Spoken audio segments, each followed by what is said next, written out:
Ils n'existent pas. Ils ne vivent pas. Et pourtant, quand ils meurent, quand ils disparaissent, nous pleurons. Pourquoi ? Une fiction est une histoire qui nous propose sa propre réalité. Et nous aimons nous perdre dans ces univers parfois si proches des nôtres, parfois si éloignés. Avec certaines préférences malgré tout, nous y courons toujours avec autant de ferveur. Films, séries, livres, pièces, jeux vidéo, etc. Dans ces récits, en règle générale, nous suivons des personnages. On apprend à les connaître, à les aimer, à les détester. Parfois, on pense à ces personnages, à leurs choix, à leurs actes, dès lors que la séance est terminée ou que le bouquin est refermé. Le rideau tombe, et pourtant, ils nous accompagnent encore à la sortie. Nous suivons, on peut presque ressentir leur présence à nos côtés, au quotidien. Les protagonistes qui nous marquent le plus, ceux dont on suit ou avons suivi les péripéties avec le plus de ferveur, eux, ont leur nom gravé dans nos imaginaires. À jamais. Les autres, la triste majorité, on a tendance à les oublier. À quoi bon se souvenir du 15e John Smith testostéroné qui doit protéger la si fade Ashley Andrews? Heureusement que les deux s'aiment au premier regard, car au moins eux existent l'un pour l'autre. Mais nous les oublions. Nous les avons accompagnés durant quelques heures. Nous avons trépigné avec eux dans leurs scènes d'action endiablées et avons espéré qu'ils réussissent à sortir à temps de cet immeuble en flammes avant que la bombe n'explose. Pendant quelques instants, on a eu peur pour eux. Nous nous sommes inquiétés pour leur survie. Et malgré tout, eux, on les oublie.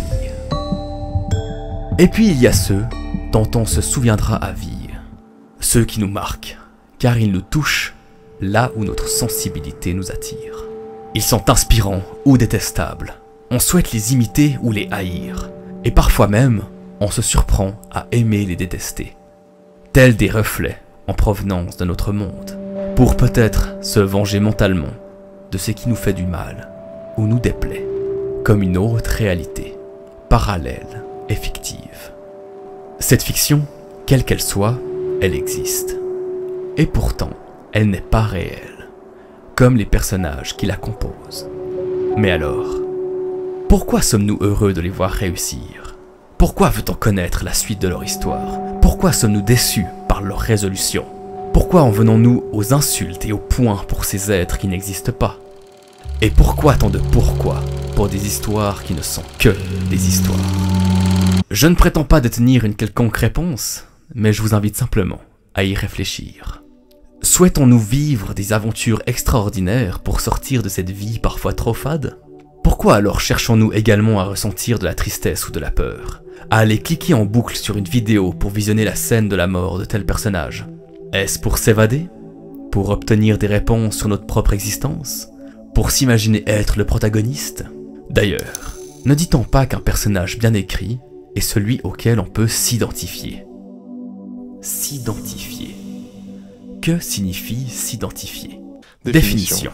Se faire ou devenir identique. Se confondre en pensée ou en fait. S'identifier par un besoin d'évasion?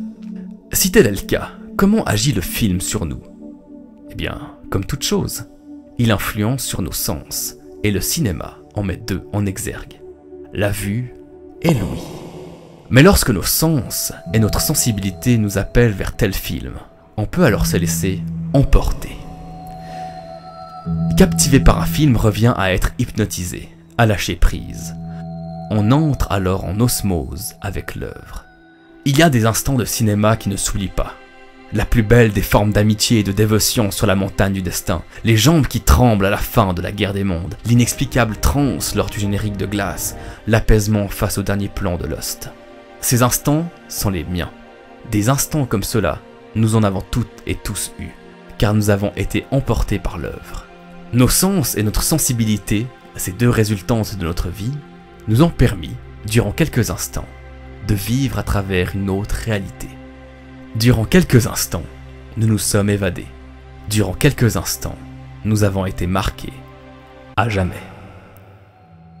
Et la force de ces récits, encore et toujours, ce sont leurs personnages. Parfois, on accompagne ceux-ci durant seulement quelques heures, parfois durant des années et des années.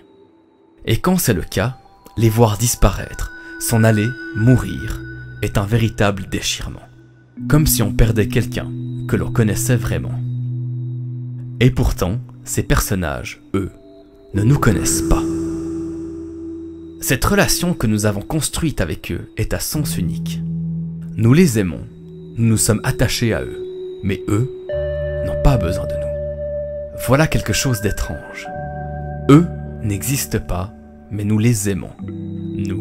Nous existons, mais eux ne nous aiment pas. Une relation à sens unique. De la réalité de l'œuvre vers la nôtre. Les œuvres nous apportent quelque chose, mais nous ne leur apportons rien, si ce n'est le fait de vivre au travers de notre visionnage, notre imaginaire. Tout cela à travers le prisme des personnages. Ils n'existent pas, ils ne vivent pas. Et pourtant, quand ils meurent, quand ils disparaissent, nous pleurons. Pourquoi ? Désormais, je vous cède la parole.